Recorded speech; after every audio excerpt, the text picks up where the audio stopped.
The following podcast is an enticing media production. Where the Nell have you been? Join us for conversation about life, business, and everything in between. Welcome to What the Nell, where we've got stories to tell. Here's your host, Nell Tice. Hello, everyone, and welcome back to another brand new episode of the What the Nell podcast with yours truly, Nell Tice. I am so excited to have my first guest of the new year. If you're listening now, it is currently 2025 in January, the end of January.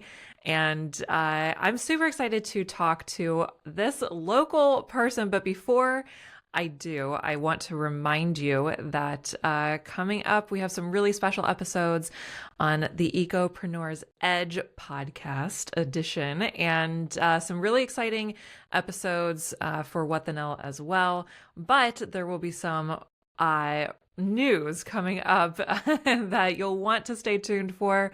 So don't forget, please subscribe wherever you listen to your podcast. Subscribe, leave us a review, all the things. That's how we grow here at the What the Nell podcast. So that all being said, I am super excited to welcome my guest, Kelly. She has called Harrisburg home for 24 years.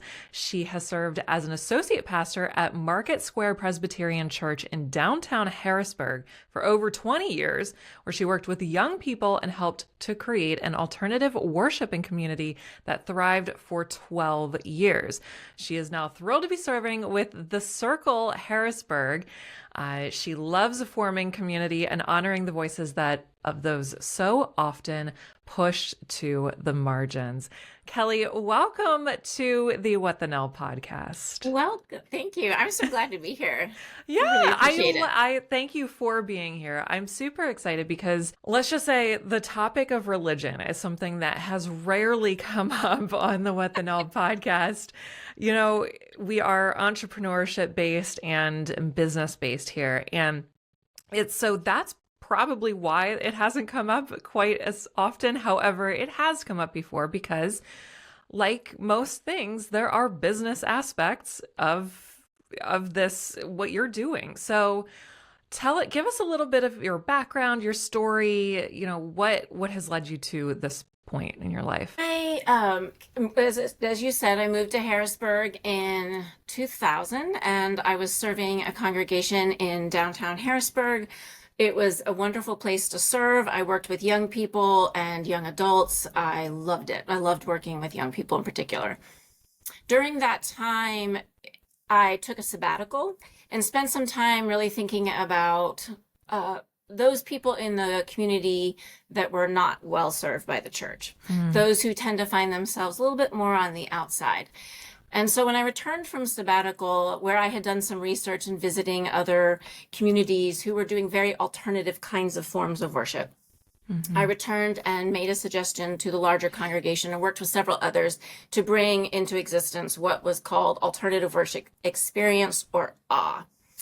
I served that community as part of Market Square for 12 years. And then when I left Market Square, had the sense that kind of community was extremely important, but that it might be more effective or able to reach more people who did not find themselves welcomed within traditional structures of the church. We know that many people have been hurt by the church, and the AWE community served predominantly the queer community.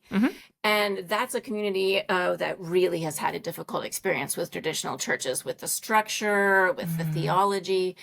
And so I was really interested in thinking even more outside the box. How do we create a space which will feel safe and welcoming and maybe provide healing that will tend to a person's spirit without having all of the structure and the dogma and the buildings that are part of the pain so many people have experienced? That's so powerful. And, I think that I can certainly resonate with a lot of people when I say that I do feel as though everyone, obviously, regardless of your traditions or beliefs, and that's a whole other episode to go down the rabbit hole with. Yes. But everyone should have a safe space to be able to practice their beliefs. And Yes. kudos to you for recognizing that and taking action. And speaking of taking action, so you were a pastor or associate pastor for so many years. And can you describe the moment that you decided you were going to be the one to make this change and develop this? How, or not maybe a moment, but was it a process? Can you describe to us that transition for you? So when I left Market Square and I began, I needed some time, but pretty initially I had this idea that I wanted a new community outside of the church walls. And so I connected to a group within the Presbyterian Church, which is called 1001 New Worshiping Communities. And they're an organization sort of within the umbrella of the church that is working to help create these new communities. Because we're far enough outside of the structure of the church, you need a lot of support financially, and you need a lot of support. Just how do you do this? Mm-hmm. There's not a roadmap available to you. You're really going to have to create it based on the needs of your own community, based on your own skill set, based on the people that you can gather around you. And so they try to help resource you and bring you into cohorts where you get to meet with other people sort of dreaming the same thing. Mm-hmm. As soon as I joined in with that group, the very first thing you do is a sort of discernment process. They get to know you and decide, do they think you really have what it takes to do this kind of innovative ministry, which is slightly intimidating. And then I bet. Also to sort of give you some resources. So when it was finished after about 6 weeks, they said, yes, we think you could do this if you really want to. And I felt like I had found my group of people. The people who were part of the church, but kind of a little bit out of it, but who were thinking about it in a new and creative and innovative way. Mm. So then I just sort of took a step back and rested for a bit longer and thought. And it was about a year and a half ago, I all of a sudden, it's how when you're thinking about something for a really long time, mm-hmm. and then all of a sudden it becomes a reality. Yeah. I could envision it differently. I could see it happening, mm-hmm. and I all of a sudden gained a lot more energy for it. Where I had felt really tired by the thought of how much work it would take, all of a sudden it switched and I felt like, I can do this. This is exciting. I'm ready. Wow. And it was just in June. I think it was June of 2024 or 2025. Sorry, 2023. Yeah. All of a sudden I just thought, I'm ready. I'm ready to do this. And started talking to some individuals and pulled together a team to help me dream and to help me vision what this community could be. Oh my gosh, that's amazing. I love that you do describe a particular moment. And I know it's not that I don't want to use the word easy for so many people, but transitions are often challenging even when your goals are clearly defined and you have an idea of where you want to go. So how did you feel mostly supported in the transition? Did you feel like there was a lot of pushback in any way? Can you take us through some of those maybe ebbs and flows? I think for the most part, I felt a lot of support. There was the larger piece of the denomination, and they accepted me into an apprenticeship program in which I met other people. So again, I kind of moved into a group of people I would call my people, the people who were sort of dreaming also. That felt very supportive. And that was at a point in which I wasn't even sure I was going to do it. I was just thinking about it. And yet they sort of pulled me into this group to support me.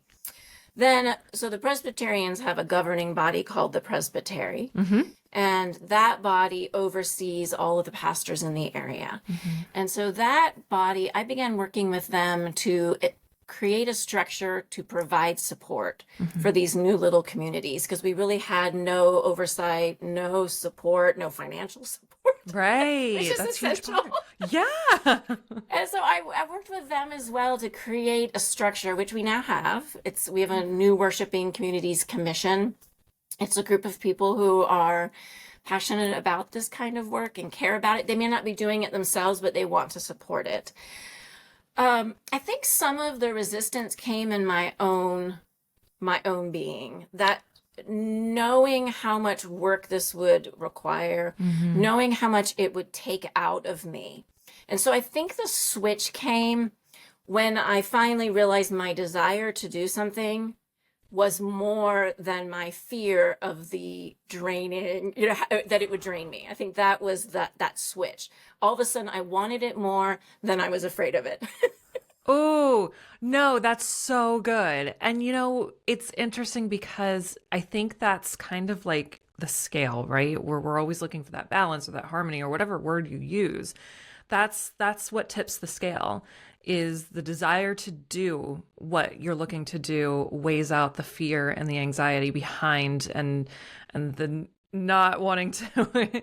Yeah, I mean, if you pay attention to how you're feeling and how you're reacting to things and can notice when that scale's being tipped with the desire to do it, that's when to take action. Yes. I described it for a long time as I was sitting at the gate in the airplane, because I knew that the moment I started to taxi, I was going to have to take off. And until I was ready to take off, I couldn't leave the gate. And so I was almost this, like, I remember saying, I'm ready to leave the gate. We're going to start down the runway. And at some point we're going to take off and I'm ready now. Yeah. Oh, that's such a good, and you're like on the way to my heart because, travel is like a thing for me. That's a really good analogy is, you're on the taxiway, you're getting ready to take off, but you're still at the gate when the fear is there and you're not ready. You have to be ready. And everyone chooses, or, it's a different journey for everyone to decide when they're ready. But the fact that you can acknowledge that and you knew when to take action is pretty cool.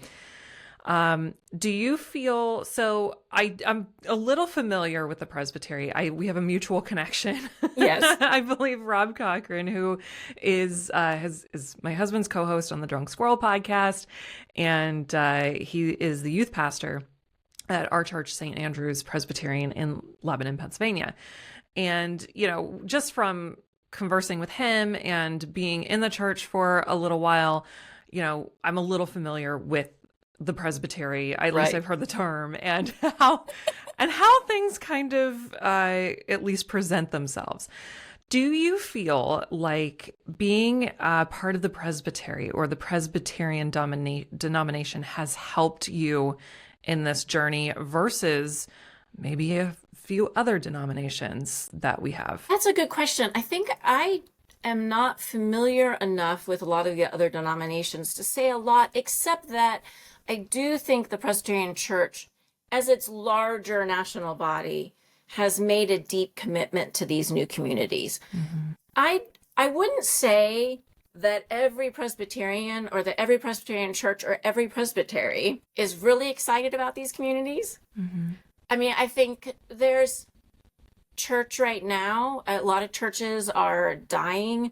People are not attending. The demographics are shifting. There's a lot of anxiety and fear within traditional churches. So I think some of these smaller communities can feel threatening. They're not statistically threatening at all, but I think they can feel that way.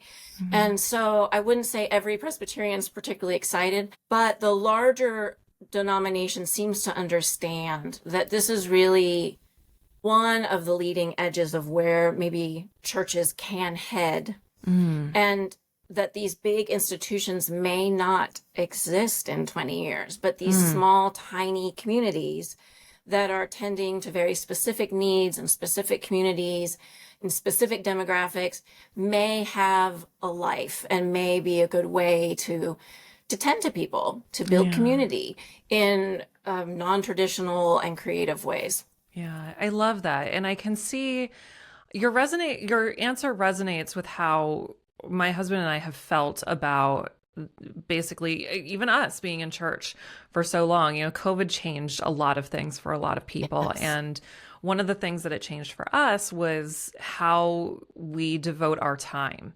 And I was my goodness, I was a member of the praise team. I was in handbell choir. We were in church almost every Sunday, and my husband was the trustee, trustee president. And, oh, wow. You were really involved. We were really involved. I know all those roles. I'm sure you do.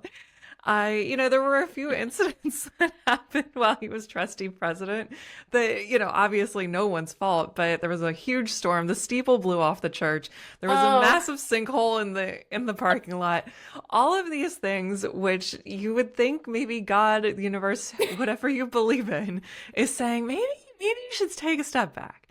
But maybe this is more than you can handle right now. Maybe this is a little more. Our church has been in my family since before I was born. My grandfather was on the building committee for the church, and there's so much history, and this is the way for so many people. But getting back to my original point here, during COVID, there wasn't a lot of time to think through things, and I understand that and how we all responded and handled things. At the church, we kind of felt like, we would walk in, everybody obviously had to have masks on, and there were these walls up to separating hallways. And one in particular was a hallway to what we would call the gathering area. And there was a makeshift room separator wall set up right there. And it just had a look to it. It created a feeling. And we would come in and I would say, I don't like this. I don't like feeling like I'm separated or have to be like cattle driven into a specific area. Like walled off. Right. Yeah. And, then all of a sudden came all the opinions. And then people were, thinking differently about each other. And then it created something. And then the virtual thing happened. And it was just a culmination. And we ultimately haven't been back since. And, and I'm not comparing our situation to any other marginalized communities out there. However, at the time, I felt like we were a part of a community that maybe wasn't quite supported in the church because we felt like closed off. And we just didn't want to see the walls. We wanted to be able to share our opinions and feel valued and things like that. And not walk up to people and feel scared and, what were they going to say? Those types of things. But I love what you're saying about every presbytery, every church handles everything differently. And yes, absolutely, I agree with that. And so moving forward. Well, and let me just say that there's been research done where, churches have been shifting for a long time because of demographics and society. And just, a lot of like my generation even didn't go to church, so their children aren't going to church, so there's no one coming up. So there are things shifting within the larger traditional churches that this was happening anyway, but it's sort of the pandemic kind of accelerated it. This happened with a lot of things, but everything accelerated. So where there was generational divides, any kind of divide you can imagine, I think that was accentuated, and I think it got worse. 100%. And churches then, people didn't return, and they don't know how to reconcile that, and the divides that started to happen, and the pain that was caused. I don't know that churches have figured out how to heal all of that yet, and I don't know if they can easily. No, absolutely. I 100% agree with you. And that generational divide, we definitely felt quite a bit of. And, maybe it just has to do with the congregation. And like I said, we haven't been back since. So it's been 5 years. And I understand that so much has changed since then.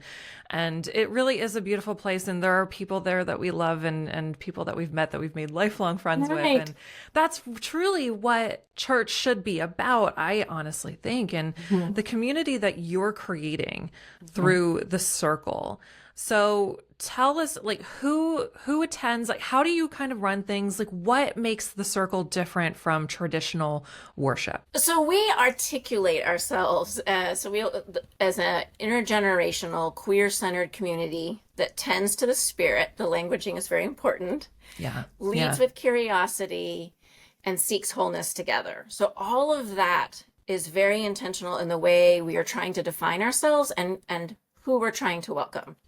So when we started talking about it, we wanted it to be intergenerational. There's a whole component that is geared just toward children, and we do things throughout the year that will involve the children with the adults.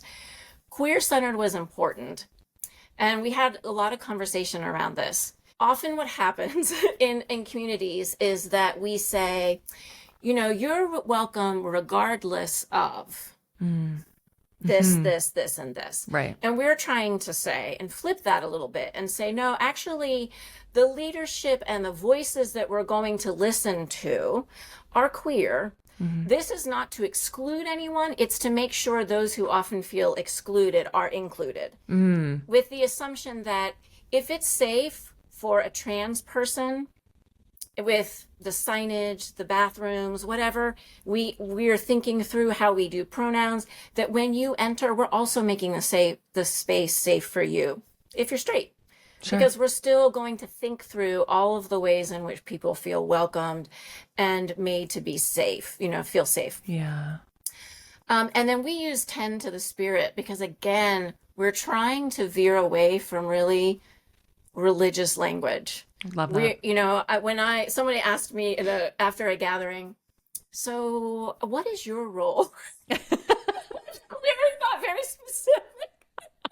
I mean, we talk about, you know, I host the gathering, and I finally said, well, I guess I'm the pastor. I hold that gently because even the word pastor has a lot of baggage. I mean, who was the pastor that you grew up with? Was that pastor somebody kind and welcoming, or did they do a lot of damage in your life as well? Right.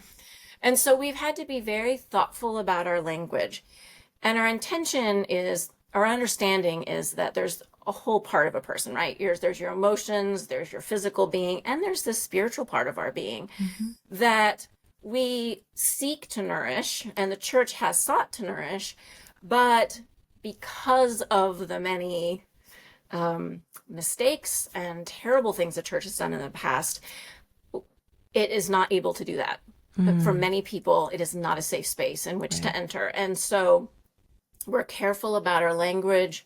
We're careful about the fact that if you enter and you don't know that you adhere to anything, you're still welcome, because we're just trying to tend to this piece of our being that's connected to others, that's connected to something that is other. And you get to be on the journey you're on. And the other piece that's super important is the leading with curiosity. Yeah. We're just curious together. We're curious about what this life means. We're curious about how we stay connected. We're curious about what our connection is to the other, to one another, to the earth. And so we are not going to tell you what you need to believe. We're not going to tell you that there's one way to be. We're going to just invite you into the conversation with us and to be a part of the community while we do this together, while we all try to find our own healing and healing for the world. Right. I love that. And I love that you're trying to change the language. The language is really important. I mean, it's definitely a first impression for sure. But when you use the term regardless of, like you had mentioned, it almost creates a separation. Yes. Because you're insinuating that, you know, this is all normal, regardless of, insinuates that whatever that is outside. Right. That we're going to say it's okay that you are. It's right. Like, wait a minute. No, I don't want to be okay. Right. I want to be considered beautiful and wonderful and valued and celebrated for who I am in the fullness of my being. Yeah. And I want you to listen to me because I'm fully valued. Absolutely. And so, yes, I think it's really important. And it's a piece of the language that's happened. And it's unintentional. It's people have said, you know, I love you. It doesn't matter if you're gay. And I'm like, well, wait a minute. It matters to me. It's a big part of life. But I have a wife and a child, and we navigate it all the time. I really care. To love me because I am. Right. Yes. The fullness of my being.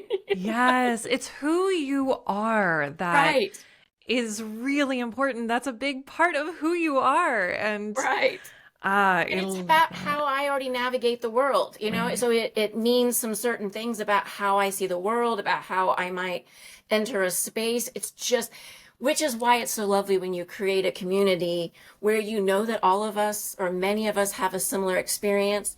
And so we're always entering a space a little nervous and a little suspect and a little bit like, am I going to be welcomed and loved? And so to try to create a space where we're saying up front, hey, yes, you're loved. Actually, this was created so that you could feel celebrated and that you know that we want to hear that part of your being because we know that it's essential to who you are. Oh, that's amazing. I love it. It sounds so cozy and warm and inviting and all the things. I love that. And speaking of environment, take us through. So do you call them services? Like what does a typical gathering look like for the circle? So we actually call them gatherings. Oh, okay. Yeah, that's what we call them, a gathering. So we use the method of the Circle Way, which is a process of conversation, of decision making. It is always done in a circle, which the Circle Way suggests. And there's a host, which is the role I usually play, along with others. Several of us host at the same time. And another important component is there's a person who plays the role of guardian, which I love this role. This is the person who's paying attention to the energy in the room, to the timing, to where the emotion is going. And so the guardian calls for a pause throughout the gathering. So this past week we were sharing and somebody in the circle was just sharing something really lovely and really heartfelt. And we called a pause just to honor that person's words and to recognize their emotion.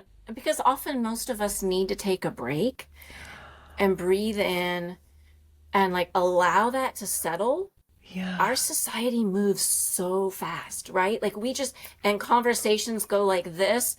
And the Circle Way is intended to slow us down and intended to help us really, really listen to each other. This sounds so beautiful. It is so lovely. And the lovely thing about the Circle Way is it can be used anywhere. We've just adapted it to our gatherings, but it can be used anywhere. It can be used in businesses to help make decisions so that every single voice in the organization is heard and valued and given equal weight. That's the problem in a lot of our societies. We do triangles. So this person has at the top has the most say and everybody at the bottom does not. Right. This is trying to restructure it so that we're in a circle and we're all looking at each other and giving each other equal value and equal time. Oh, that's so beautiful. I really think this is something that people, can spread to other areas in life. Yes. Businesses and in families, at home. I mean, it could be around the table at the dinner table. Do people still do that? I know.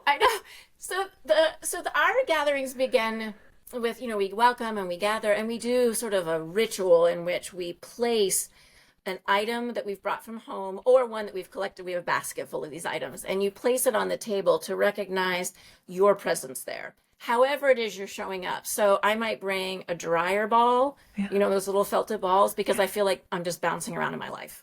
And I'm all over the place. And so I lay my dryer ball down and say, recognizing that might not be how I want to arrive, but it is how I'm arriving. Yeah. And we sort of recognize that's okay. We come how we come. And then we do what's called a check-in. And this is an essential piece of the Circle Way, in which we share how we are arriving. So again, I'm coming in pretty disjointed. I'm coming in really ready. And then we go through the gathering, we read, we have circle time, which is when we have a reflection, a question we reflect on together. Sure. And as we exit, we do another check-in, which is how are you leaving the space? And that is so often stunningly beautiful. Wow. At our last gathering, somebody said, I felt heard and seen tonight. I was just like, oh, that gives me chills. Oh, I mean, it caught, my breath caught. I was like, oh, how many times do we get to say that in the world, right? That I really felt heard and seen today. Yeah. It's just lovely. And that goes for everyone. I Everybody. Absolutely love that. And yes, you're absolutely right. Society moves so quickly. It's important to take time to recognize thoughts and feelings and everyone, not just us or me, it's right. And that's important for everyone around us. I love that. So what a beautiful space. Now, obviously things evolve and continue to grow. And as we continue to grow, we Yes. must somehow raise some sort of funding to continue going. Am I right? I mean, Yes, we do. so how exactly does the circle accomplish that? I mean, in traditional churches, you have the offering bowl is passed Right. around, or there's a bin at the back. There are different ways of doing that. I'm sure the circle has a unique way as well. Well, right now we're partnered, or I'm partnered with the Presbytery, who has a fund that it's using to support many of us. There's 3 of us in the area who are doing this kind of work. So that fund is helping to support the community and giving us a little paycheck. We also, within the larger umbrella I talked about of the 1,001 new worshiping communities, there are several grants we can apply for. And so there's a 5-year grant series in which we're applying for those. There's other regional bodies we can apply for grants. So I spend a fair amount of time working on grants, looking for grants. And that's going to intensify over the next, after 5-year period, that's going to intensify. Sure. This is one of the conversations. So we started in September. And Wow. we've just been trying to get our feet under us, right? We're Sure. just trying to figure out how we're going to do this together and allowing the community to begin to shape itself more. Because once we have a community, then they will kind of figure it out together. Sure. But then we need to focus on funding. And so that's the next really big piece we have to work on. Whether we have local individuals who may never want to participate, it's not their thing, but they want to ensure a community like this might exist. Yeah. Yeah. So that's our next big I love that. That's quite a project. I do not envy, we're part of a organization called Sandcastle Radio. There's a nonprofit called Radio Is Not Dead. And it's creating a community around love and live radio. And lovely. through all of that, there's grant writing and things like that have to happen. And I don't do any of that. I have only ever put together pieces to help contribute to the grant writing process. But my goodness, I mean, that's such a labor of love. And It is. all to do something like create this community. So, this is a special person that it takes to be able to not only do it, but to continue doing it, because it's thankless. It is, and it's very intimidating. It's intimidating to be creating a community I know I can support for 5 years, but after that, I don't know. That's Right. a scary thing. And it is going to require more and more work just to keep the community going. Yeah. And frankly, to have a paycheck so I can keep doing it. Yeah, of course. Yeah, I mean, the funding is not just, the funding also means putting food on the table. It does. It does. And it's, these kinds of, I think, often these labors of love, these really alternative things we do, no matter what field it's in, is often not the most lucrative. Absolutely. It's because it's what you feel passionate about. It's where your heart takes you. And it's not because you're going to make a lot of money. But you have to make enough to make it doable. Like Right. that you can come home to your family and say, okay, Right. we can take care of all the basics we need to do. Yes, we can nourish ourselves, and we can take showers and have this roof over our heads, and We can have, we can do a few nice things, and we can make it together as a family. And but you do not do it because you're going to climb a ladder. absolutely Or preaching. there's some great vision, the future where you're going to make tons of money. That's not going to happen. No, and if you're in it for that reason, you better get out now, because you got to find somewhere else to go do that, because Exactly. this is one of those spaces where, that just kind of is what it is. But, the work, like you said, the desire to do it and the work balances all of that out and is even greater than what's on the other side of it. So It does. And if you wake up and you enjoy what you're doing and you love the people you're working with and you have energy around it. My team, we meet every Friday morning. And every time we get off, all of us are energized and happy and excited and grateful for one another and for this work we're doing together. And I think that is worth everything. Oh my gosh. To feel really good about the work you're doing. That's the mic drop moment. That's it right there. I love that so much. And so,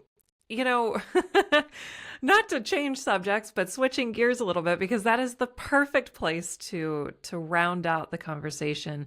But, when we first got on the podcast before we started recording, you had mentioned a What the Nell story, and it's tradition here at the What the Nell podcast to ask the guest, do they have a What the Nell story? And the one that you told me, I think perfectly brings it full circle, for lack of a better term. Okay. So do you have a What the Nell story for us? I know you do. The answer is yes. So please go ahead and tell us what it is. So a tiny bit of background. A couple years ago, there was a dumping of rats in the Harrisburg city. My wife owns a pet food store called Abrams and Weekly, and a customer of hers went out and collected as many and saved as many of those rats as possible. Yeah. When they were brought back to the store and other people who fostered them, all of the female rats were pregnant. So there were hundreds, a lot of babies. Oh my gosh. So hundreds and hundreds of rats were born, and we all kinds of adoption events. But there was this one tiny little rat that was born. And I named him Rue. He was a runt, and so he was itty bitty, teeny tiny little thing. And I grabbed him and one other rat, and we named Randy. They were white. We decided we would keep these two. And we had this little playpen. We put them in. And they were running around and playing. And I think, my daughter's watching them. We're watching them. But we're doing multiple things. We're cleaning cages. And I return and I look over. And Rue, the teeny tiny rat, is smushed underneath. Oh, no. This is so terrible. Underneath the playpen. And he is flat. Just all of his little limbs are spread. And his head is to the side. And his tongue is sticking out. And I'm panicking, and my child starts crying. And oh my gosh. My wife swoops in, grabs this rat, runs out of the room. I'm comforting my child, and we're both kind of crying. Oh my gosh. And my wife goes in the other room and begins to palpate his little chest and blow air into it. Oh my face. Finally, he took a breath. She resuscitated the rat? She resuscitated a rat. Okay, no, wait. I take back my words. I think that's the mic drop moment. That's wild. I don't even know how do you... She still says, I don't know how I did that. But all I knew was that I was not going to let this rat die. Under my watch with my child there and my wife crying, I was going to save this rat. Good for her. I love that determination. And you know what? She kept at it. She would not let go. And the rat lived on. He did. He lived happily on. Happily ever after. That's right. The reason why I say it comes full circle is because it truly shows that your energy, your space is all full willing to stop at nothing to make sure that people or animals, rats alike, are well taken care of and comforted and have a place and a safe space. Thank you. Yes. Yeah. I would say that's true. That's right. We all, even the rats that are often seen as the lowliest and despised, nope, they deserve just as much. Absolutely, they do. I have a friend that is obsessed with raccoons and wants to have one as a pet. And, people call them trash pandas. And he's like, I just can't. I love these raccoons. Are just adorable. I want one so much. So he keeps sending us videos of all these raccoons. And I'm like, oh my gosh. Now I'm developing this soft spot for the raccoons, the rats, like all of what's seen as the lower class animals. You know what? Let them live. I know. Do you know what it is? It's their little hands. It is. They have these little hands and they hold stuff just like we do. And then they run and off. They are rats are so underrated. They're like little puppy dogs. They're loving and affectionate, and they lay in your arms, and they're lovely. Oh, I think so raccoons sweet. would be the same, although they're a little smarter. They're a little bigger, mischievous. possibly more destructive. Yeah, I think we'll we'll just keep watching the cute videos of them. Kelly, what an awesome time today. Thank you so much for being here. Before we go, tell everyone where they can find you, where they can connect with you, and all the details. You can find the Circle Harrisburg on our website, thecircleharrisburg.org. You can also find us on Instagram and on Facebook. It's the same thing, the Circle Harrisburg. You'll find us anywhere you want. And we let you know what's happening, when our next gatherings are, and the theme of all of those gatherings. Our next one, it'll be after this was recorded. Awesome. But the next one after that actually is we talked about the Circle Way on February 1st and 2nd. Chantilly Mers, who is an Indigenous Pacifica minister and keeper and teacher of Circle Way, is going to be in town with us and going to be leading sort of a workshop time. So if there's somebody who's interested in learning the Circle Way process, it's a wonderful opportunity. She's phenomenal. She was my teacher, and I love her. She brings a spirit that is unlike anyone else's. Just lovely. Oh, that sounds absolutely amazing. So if you are listening and that is of interest to you, please head on over and check that out. That sounds amazing. I would be very interested in that. I will not be in town. However, I hope that things go wonderfully. I'm sure they will. But we'll also have all of that information in the show notes, of course. So, Kelly, thank you again for being here. It was such a magical time. I loved having you on, and I hope that everyone was able to take away some value from this, and will also consider the Circle in Harrisburg. So thank you all for listening so much. And as always, please subscribe on YouTube, like the video, and leave us a review wherever you get your podcasts. It's so helpful to us to help us grow. So thanks again, everyone, and I will catch you all on the next one. To learn more about how to tell your story, connect with Nell at enticingmedia.com. That's ENTICEING media.com. Thanks for listening to the What the Nell podcast.